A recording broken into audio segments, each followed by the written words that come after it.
It is our privilege to have today with us Ms. Pramila Gamek. Pramila is librarian of the Institute of Policy Studies of Sri Lanka. She is presently member of the governing board of International Federation of Library Associations and Institutions. She also is the chairperson of the IFLA regional activities, which covers Asia, Oceania, Africa and Latin America. She is also holding the post of chairperson of the Regional Standing Committee for Asia and Oceania. Pramila, welcome to the studios. Thank you very much. Today we'll be discussing with Pramila about the Sri Lankan Tsunami Library Development Program. Pramila, as the coordinator of the Sri Lanka Tsunami Library Project of Sri Lanka, Sri Lankan Library Association, would you like to throw some light on what are the activities the project is doing? In 2004, December 26, just after the Christmas Day, as you all are aware by now, the tsunami, gigantic waves came into the country and the devastated coastal area from around the country, except for very few areas from northern to south and east to west coast. So the death toll was very high, nearly 65,000 estimated, but we still don't know what has happened to some other people, and the schools, many schools devastated. And when it comes to library, nearly 178 libraries were damaged or totally devastated. Some around 56 to 70 public libraries, some school libraries, some private libraries, totally destroyed. And just after the tsunami, immediate action was to give support to the people, which is very reasonable. But libraries were not in the picture at that very moment. So the Sri Lanka Library Association and the National Library of Sri Lanka thought that is our responsibility, while the government and all the other NGOs trying to bring livelihood to a certainty, we should do something to develop the libraries for two reasons. One, for the library. The other reason, through the libraries, we thought we will be able to help to build up mentality of the people after such a disaster. That is how we started. Yeah, can you just tell us about the level of destruction that happened after 26th December? It's unbelievable. As you could see in these pictures, it's totally devastated. So you couldn't believe what has happened to houses, everything, the animals, vehicles. It's unbelievable. Fully, it's like just after a war, sometimes you can expect this kind of damage. How they were affecting the library? I mean, how much destruction was there in the libraries as such? Fortunately, according to our statistics, just one librarian was met with this, directly affected by the tsunami, and she's no more. But again, it's not in a library, because December 26th was Poya Day, which is called holiday for Sri Lankans. Because of that particular reason, most of the libraries were closed on that particular day. So major destruction was to the physical resources, not to the human resources, which is very fortunate when we consider. But some libraries, the buildings were totally damaged. The books were all over the places. We saw books on the top of the trees, and where you can't think of where. And also the computers, some libraries it's a total destruction. And you have to begin from the scratch. Okay. What kind of reconstruction work was taken up immediately after that? Just after the tsunami, National Library Director General, Sri Lanka National Library, he thought that's their responsibility to look after these libraries and try to develop this. And as a only body, we just Sri Lanka is a very small country, very small island, so we just have one national library in the country, no branches even.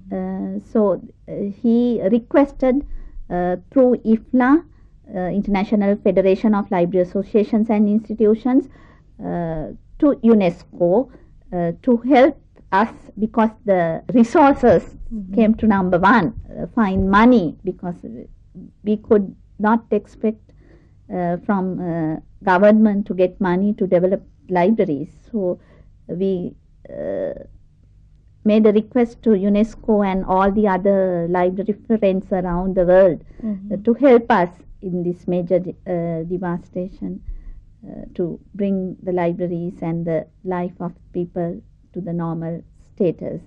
And I'm very happy to say, and I'm very grateful at this moment, all over the friends, library friends and colleagues around the world, very quickly they responded us, and we also felt that we are not alone. People are there to help us, and UNESCO responded. With the UNESCO money, the National Library started a huge project, preservation, training, give away books, reconstruction buildings, sometimes new buildings, sometimes renovate buildings, library buildings, like that. Then when it comes to Sri Lanka Library Association, once again, compared to India, we are a very small country. Library community is very small. We have a very small organization. We have nearly 450 to 500 members in the Library Association. So we thought it's within our capacity, we will launch a project. We will identify few libraries in the country and take this disaster as a good opportunity for us to develop libraries as a model libraries. So anyone else can take the model to develop it. You know, even before the tsunami, the public libraries and some government libraries are not in a good shape. So that is how we started the project. Now about talking about this project, how many libraries did you take up? I mean, initially we identified 4 libraries representing all over the country, including North and East. One public library in down south, one school library again in down south, then one public library in the eastern part, one school library again in the northeastern part. And the kind of support that you are providing, can you throw some light on that? As I mentioned earlier, initially we thought we also, the Library Association also didn't have enough resources to do this project. So we thought we will start something within the available resources in the association and with the help of the members. And then thought we will try to make a proposal and get some other organization to involve with this project. Therefore, we did not want to develop libraries, construct buildings or with major damages. So we identified with minor damages, and we renovated those libraries, and we thought we will give them books, furniture. Not only that, we thought we will introduce ICT and other learning materials, audiovisual materials to the libraries. Also, not just finish by doing that, we thought we will continue the whole process, conduct more programs for the users and the librarians. And I'm very happy to say, even at this moment, there's programs are running and they are doing in a good shape at the moment. We started with the available resources and members' help, and then we got some funding from the Save the Children of Sri Lanka in Colombo, and also we got some funding from then we were doing this very well, and some other libraries were added into the project. University of Missouri in St. Louis, they wanted to conduct some development programs in Sri Lanka, and they identified they visited our projects and they identified another library and they helped us. It's Andaragasa. It's a very interior village school library.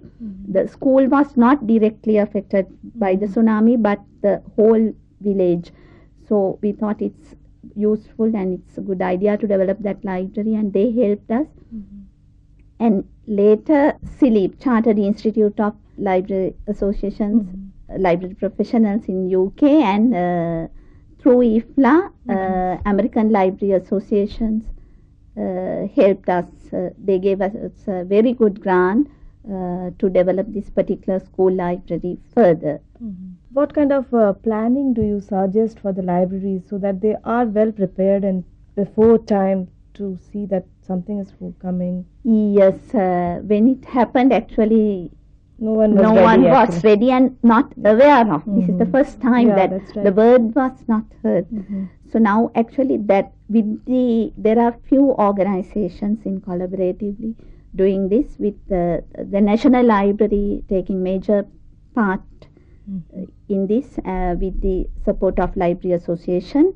We have and the National Archives of Sri Lanka. We have already developed guidelines and provide the continuous training on how to face this problem, how you should maintain, how to look after the collection. When we construct building, we take into consideration all those things, and it's a regular, continuous program with the help of other conservators, preservators in other countries, as well as the National Archives of Sri Lanka. How is IFLA helping in this project, or is it as I mentioned earlier, to, the first call made by the Sri Lanka National Library, first appeal, the IFLA was the very first organization contacted back the Director General of National Library, and they played a major role, not only for National Library project, even for the Sri Lanka Library Association project. They convinced UNESCO, not only UNESCO, all the other library associations and library colleagues around the world. They made aware of them and found resources for Sri Lankans to carry out and continue this program very well. And most of these programs, as I mentioned you earlier, especially the Sri Lanka Library Association program, the children themselves are involved in the project. We conducted several storytelling programs, several art workshops, and they produced nice paintings, and these paintings were exhibited in several countries, University of Missouri, and 4 places in UK through the Edwina Smart, a member of CILIP. She organized that, and through these exhibitions they collected money and given to the schools, and using those money we developed not only the library, the schools also. So children are involved in the part of this effort. Yeah, in fact, it's very important. Like, we are also teaching our students this preservation and conservation of library materials. And in fact, we included disaster management as a major component in that. Yes. So, what kind of training do you think the librarians should have, which can make them well prepared? Yes, even in our syllabuses, earlier we had just a small component, just ordinary conservation and preservation, how you look after your materials basically. Now we also have included that as a major part. I think the awareness is most important aspect of this, and sometimes also the context of their own surroundings. Certain things what we used in Colombo might not apply for the other rural areas. Not when it comes to not only the environmental context, but resources wise also. So depending on the available resources and the day-to-day requirements, we have designed based on the international guidelines, UNESCO guidelines. The National Library has developed their own criteria for training, and they are doing it continuously. The training. So that was a very interesting talk about, how, one can recover from the destructions that are created by natural disasters. Just to conclude, would you like to say something that to the librarians, what they should prepare themselves for, what should be the planning, and how they should be ready for any destruction that come in? First of all, better to prepare in advance. So, because not only tsunami, we have other problems also. Sometime back in 1998, if I am not mistaken, the Central Bank of Sri Lanka lost its library due to a bomb blast. So we were not prepared. The whole library was gone. Now they are well prepared, and you have to be very alert. And the library, the building, the collection, and the human resources should take into consideration when you plan for your disaster management activities. And also you have to have trials, which is bit unusual for the country like ours. So now we have included those things, and you have to be very carefully design your management activities. I would like to thank Pramila for coming to the studios and being with us and sharing with us the activities they have taken up regarding development of the libraries after they were destructed by tsunami. So thank you, Pramila, again. Thank you very much for inviting us here and give this opportunity to share our experience, and also all the library friends around the world who helped us in our needy hour. Thank you. Thank you very much.